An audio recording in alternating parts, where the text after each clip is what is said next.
This week I visited the church my grandfather built almost 100 years ago. It's in Brooklyn, New York, the Danish-Norwegian Seventh-day Adventist Church on 50th Street. The parsonage where my grandfather's 6 children grew up, including my mother, is right next door. I visited courtesy of Google Earth, which allowed me to stand right there on the sidewalk and take in a 3-dimensional view, and even look down the street 1 block to PS 94, the elementary school the children attended. A Danish-Norwegian church, you might ask. Yep, right there in a largely Scandinavian neighborhood.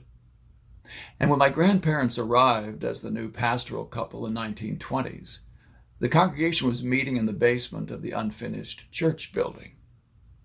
The parsonage had been completed in 1915, and its 3 bedrooms allowed 1 room for Pastor and Mrs. Dahl, 1 room for 3 girls, and 1 room for 3 boys.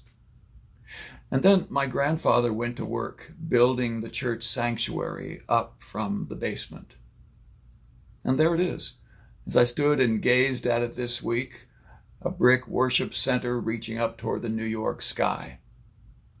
I imagine my grandfather laying those bricks, course upon course, with the assistance of the available men in the congregation. It still looks straight and plumb and beautiful. Well, there are a couple of things that have changed over the last 100 years. I want to show you something. Here's the picture I took from Google Earth with the sign at the top. You can see that there is a sign, but it reads Iglesia Pentecostal Peniel. Peniel, Pentecostal Church in Spanish. The Face of God, Pentecostal Church, taken from the story of Jacob wrestling with God and exclaiming, I have seen the face of God, Peniel, and lived.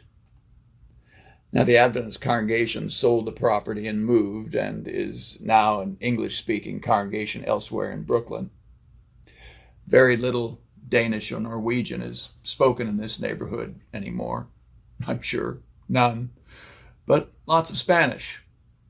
We'll say today, the old neighborhood has changed. But it's still a neighborhood, with families sharing much in common, including language and, for some, dynamic Christian faith. Being a neighborhood is still important. In the stunning vision the Apostle John presents in Revelation, he describes the neighborhood of the people of Jesus Christ. I heard a loud shout from the throne, he said, and it was saying, look, God's home is now among his people. He will live with them, and they will be his people.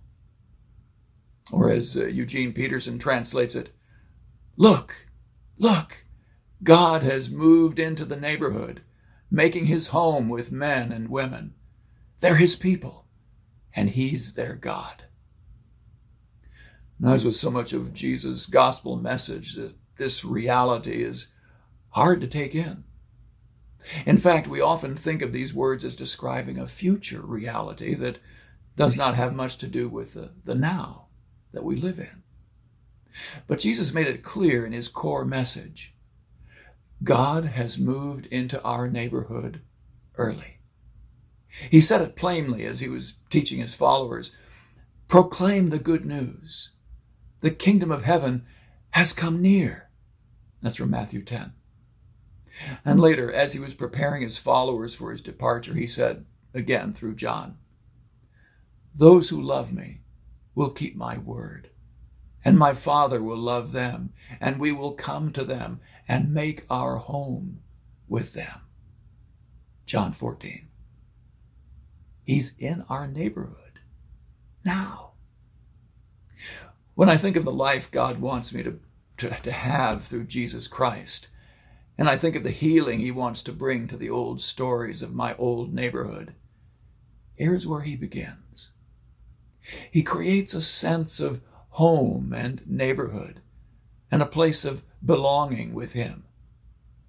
He makes himself fully available in my life, sharing all of his life with me.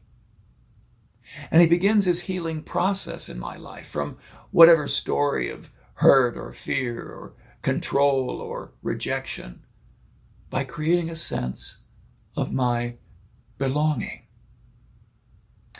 So how can I see this reality at work? Let's say that I have an old story from the old neighborhood of rejection, for example. I have the painful memories that are never far away of being rejected and alone, left behind by those who were supposed to love me. It's a raw wound that is broken open often in my current encounters with others. I even expect God to keep me at a safe distance until I hear Jesus assuring me that the old neighborhood has changed, with Father, Son, and Spirit now creating home and neighborhood with me. The implications are enormous. Because of this new neighborhood with the divine light right within my reach, Jesus said, "Very truly I tell you, if you ask anything of the Father in my name, he will give it to you." The direct touch of God upon the needs of my day, anytime, that's home, that's family, that's neighborhood, that's belonging, that's healing.